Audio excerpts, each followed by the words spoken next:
Return to Silent Hill. So Return to Silent Hill is a new Silent Hill film that is based off of Silent Hill 2, the most popular game in the series. And it is directed by Christoph Gans, the same director that brought you the very first Silent Hill film, which is pretty decent. So I had a little bit of a hope, with this film. A little bit, just a tiny little bit. But then I saw no trailers for it because there were no marketing, barely any marketing at all. And when I saw the trailers, I felt like something was off. Alright, that really downgraded my excitement for this. But I came in with an open mind, believing that this could really be one of the better video game adaptations. I was so wrong about this film. Now, full disclosure, I've never played any of the Silent Hill games, but I do know the story of the second one. So, my preferences are only the story of the second game and the original Silent Hill film that I can compare this to. So, how do I think about this film? Well, first of all, this film looks cheap, alright? It really looks, yes, they're trying their best to capture the vibe of Silent Hill, but even when you compare this version of Silent Hill to the original version of Silent Hill, the original film, the atmosphere was different. The first film in the series was far darker and it worked for the version that they're telling. Now this, the town, when you're talking about the town of Silent Hill in the new film, the CGI is super noticeable and it just throws me out of the experience. That was my first problem. Believe me, this film has a lot of problems, alright? So when you compare the towns, this new version of the movie, it did not capture the same vibe, when the sirens go off. It is horrifying, but in this film, it felt like it was just running in green screeners. Now, my second problem with this film is how they handle James.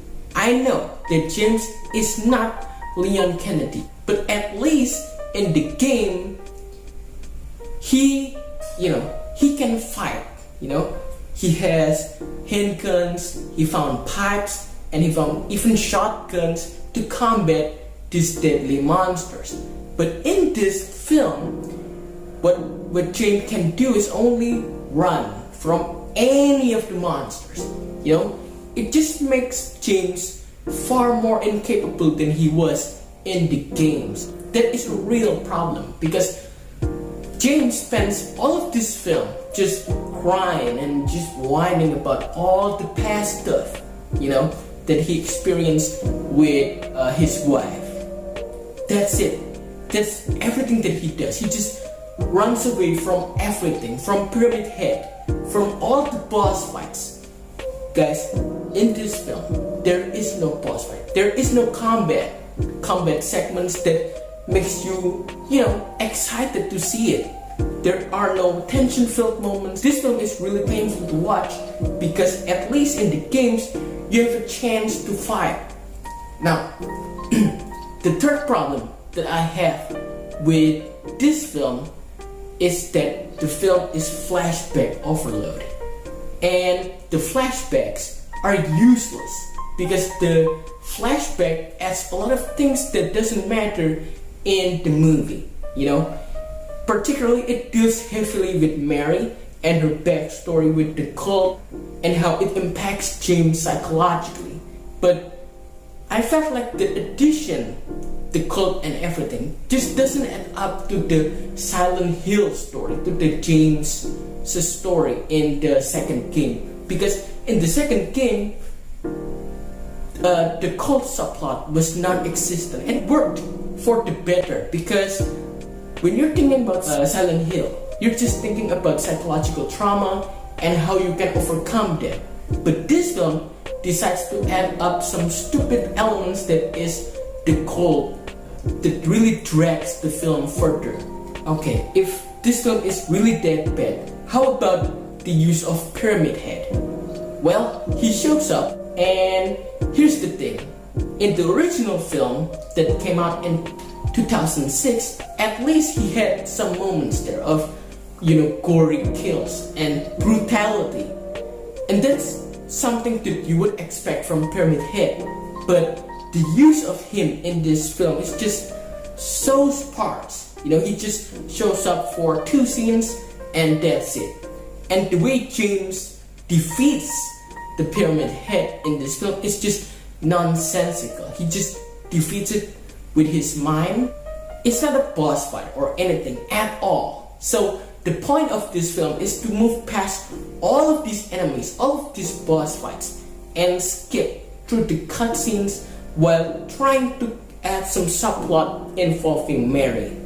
Now, the dumbest shit that I have to say about this film is why do they integrated Mary into Angela and Laura? These 2 characters are different characters than Mary. It's always like that. It just would not make sense. You shouldn't have made Mary into all of these different characters, because Laura and Mary, they are very different characters. So when you compare this film into the video game, it's just night and day. The difference is too significant. And if you want to compare this film into the original film directed by the same guy, it's just mind-boggling. It's really mind-blowing how the same person can direct 2 Silent Hill movies and the outcomes are drastically different. So yes, I will give Return to Silent Hill a 3 out of 10. And well, my experience watching this film was a chore. Alright, it's just so tough to get through because the pacing is off, there's no action in it, there's no combat. I know the main point of Silent Hill is not combat, but at least give us something exciting to watch. You make James just incapable. And also, it hurts video game adaptations, because recently video game adaptations have been better, significantly. But then you watch this film, and this film takes video game adaptations back for 20 years, into the darker days. So 3 out of 10, if you have seen Return to Silent Hill, do you agree with me? Is it as bad as I thought it would be? Yes, it is really bad. It's worse even. It is unimaginable disaster. So, thanks for watching. If you have seen Return to Silent Hill, tell me everything down in the comment section. Everything that you hate about this film, just drop it all on the comment section, and see you on the next video.